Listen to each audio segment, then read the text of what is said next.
both of them are horrible to work with. And I was like, wow, she said that in front of a lot of people.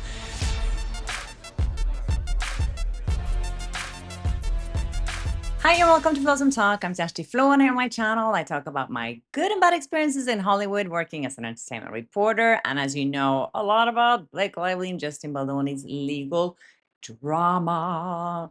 First of all, thank you guys so much for checking out my podcast that I posted on Friday with my special guest Nelson Aspen, who is an Australian legend in the entertainment industry. He was sharing so many juicy inside stories. So if you missed that, please go check it out. I will leave a link in this description as well. Also, if you follow me on Instagram, you saw that I posted a story yesterday that I was interviewed by ZDF in Germany. It is the second largest network in Germany. They were doing a story on how I went from being an entertainment reporter until doing Flossom Talk here on YouTube. I think it's going to air in August sometime. I'll let you know. If you live in Germany, you can watch it there. It was so much fun. And it started out so stressful because I thought they were coming on Sunday, today, and not yesterday. So I was not ready. When they rang the doorbell, I just came home from a bike ride. I was all sweaty. It was hot. It was so hot here now. And they were like, hey, we're coming here with a big camera crew team. And I was like, what? The whole apartment was a mess and I was sweating. And I was like, oh my God, this is going to be terrible. Luckily, they waited patiently for me to get ready and everything turned out great. I also got some inside scoop this weekend that I thought was really interesting because, as I've said so many times, I never heard anyone say anything bad about Ryan Reynolds before. Between us journalists, we were always like, oh, Ryan is a nice guy. You know, that's what we thought. I did not know that people in the industry did not like him. So this comes straight from the source. He was talking to someone from Sony. As you might know, Sony was the studio behind It Ends With Us. Anyway, so they were having this discussion in front of a lot of people, talking about some celebrity that wasn't really behaving well. And then the Sony rep said, at least she's not as bad as Blake Lively. And then my colleague said, it's so weird that Ryan Reynolds is married to her. What does he see in her? She's so horrible. And then the Sony rep said, he's horrible too. He's a horrible person. Both of them are horrible to work with. And I was like, wow, she said that in front of a lot of people. And I was like, wow. And then my colleague was like, wow, we didn't know that because he's always been so nice to journalists. I thought that Ryan Reynolds had been hiding his real personality for this long for everyone, but there you go. That gives me kind of hope that a lot of people are seeing through this whole scam that they're doing right now, trying to convince people that there was SH on the set and that there was actually a smear campaign. As I've been talking a lot about lately, my colleagues here on YouTube, other content creators who have been subpoenaed, that is Perez Hilton, Candace Owens, and my friend Andy over at Popcorn Planet. They all received subpoenas where Blake Lively and her team wants to see all their sources. It's so mad. I've talked a lot about that in my previous episode, so I'm not going to repeat any of that. Anyways, a lot of you guys have been sending me this article from Forbes magazine that I read with kind of sadness and also a little bit of relief. So they did a story on Steve Sarowitz, who is the co-founder of Wayfarer Studios, who is also the billionaire who is banking Justin Baldoni and this lawsuit. As far as we know, he said that he would pay the legal bills and thankfully he can afford it. But what this article is all about is how he shut down Wayfarer Foundations, which was a foundation that gave away so much money to so many charities.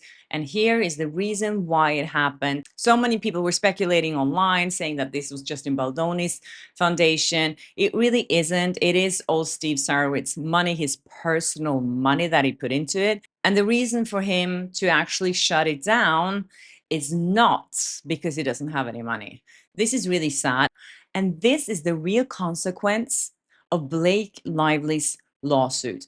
This is what happened and how many people she hurt because she could not face the truth that people just don't like her. So this article portrays him in a very, very nice light. I have to say, I was so happy when I read that, that he's a very, very decent human being who said in a quote, to me, the purpose of money is to serve humanity. He is planning to give away all his money by the time he dies. He has a fortune of about $2.3 billion at this point. He also said, I'm not interested in luxury. I think he drives a Prius and dresses very simply. He flies coach. He is also part of Baha'i, the faith that he shares with Justin Baldoni as well. He contributed some $160 million to the foundation, which doled out nearly $60 million to over 200 nonprofits. And this is from their start in 2021. It's not even that many years. And he's contributed another 90 million to a separate charitable family foundation with a separate mission that his wife is running. Then, as I spoke about recently as well, something awful happened. He was a target for an arson who also threatened to kidnap his daughter if they didn't give this guy $80,000. This person threatened them and said that you can afford to pay Justin Baldoni's legal bills and millions of dollars towards this lawsuit, then you can also afford to pay this money to free your daughter. Anyways, of course, this was extremely traumatizing for him. And that incident is actually what triggered him to shut down Wayfarer Foundation. His foundation was founded to empower women, minorities, and spiritual causes. Blake Lively's lawsuit was filed accusing him of funding a smear campaign. This is the cost of being falsely accused of something. This is the cost of Blake Lively's narcissism, that over 200 charities are losing their funding. There are some quotes from people in here who received so much of his foundation, who are all like devastated now and heartbroken because the funding stopped. He said that he will continue giving in private to some of these nonprofits or to some of these charities, but it's not going to be the same as before. And as we know, now his identity has been revealed and he's been targeted and his family has been threatened as a result of this lawsuit. And that's why he now wants to lay really low. And I completely understand that. And I think it's just so sad to read this story. But also, I have to say, I'm very grateful that Forbes did this story to actually highlight some of the damages that Blake Lively is doing to so many people. The article also suggests that the legal bills so far and the PR expenses so far has reached a total of $40 million. $40 million. And discovery isn't even over.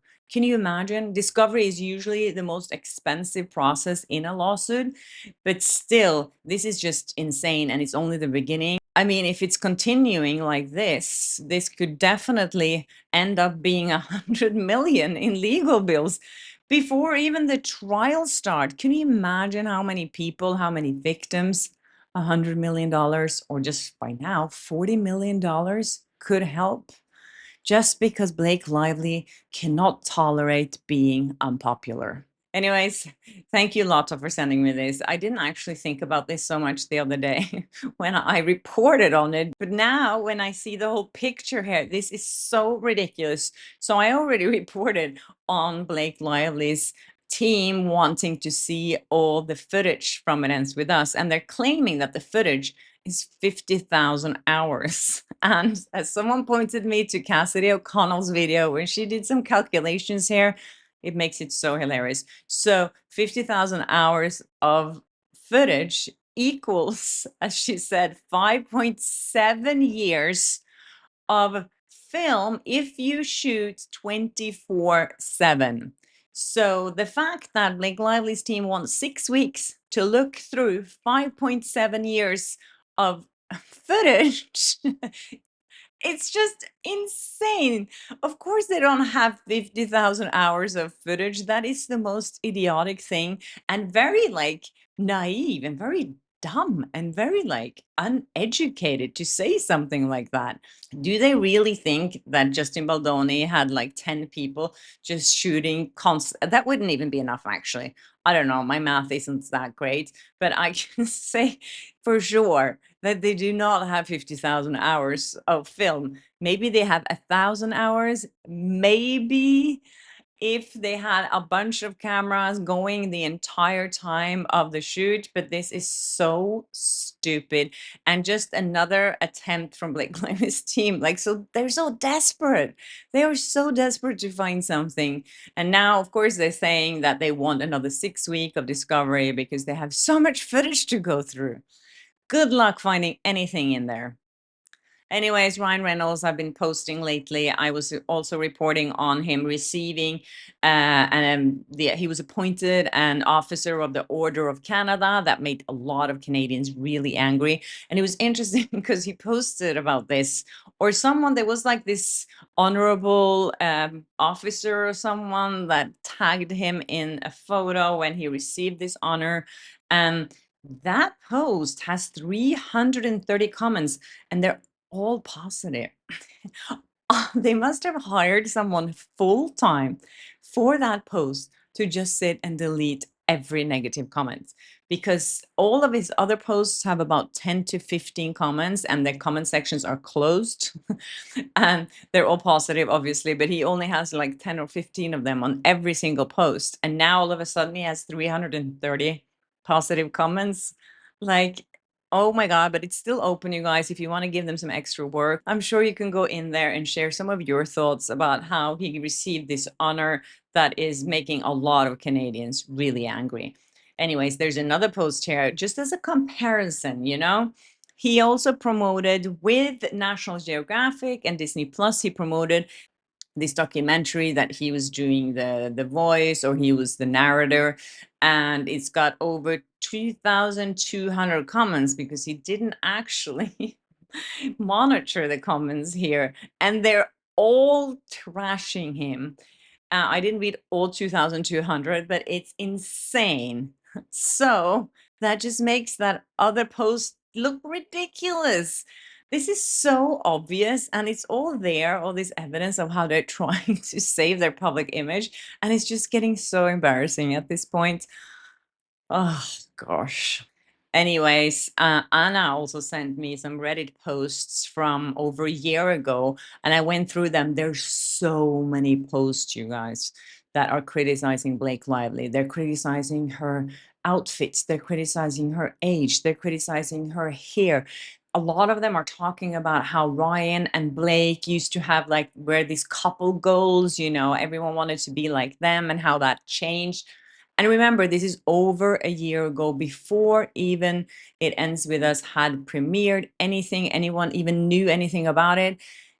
People were criticizing both Blake Lively and Ryan Reynolds. And they also, and there some are even commenting on how she's known for being rude to people, for being rude to fans. And that was also before my interview was published.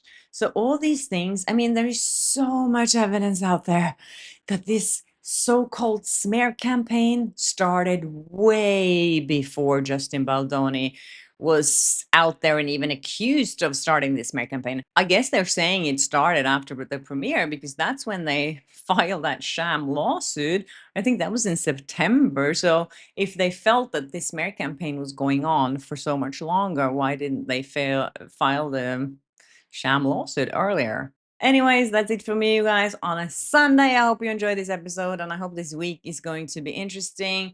If Justin Baldoni is appealing his lawsuit, I think he had 30 days from when his original lawsuit was dismissed. So that is going to happen on the 9th, which is Wednesday. Oh my gosh, I hope we're going to see that. And again, thank you guys so much for all your support. You're amazing. You know that. And please keep sending me tips. And if you haven't subscribed yet, please do, and hit the notification bell so you don't miss an episode of Flawsome Talk. And I'll see you in my next one. Bye.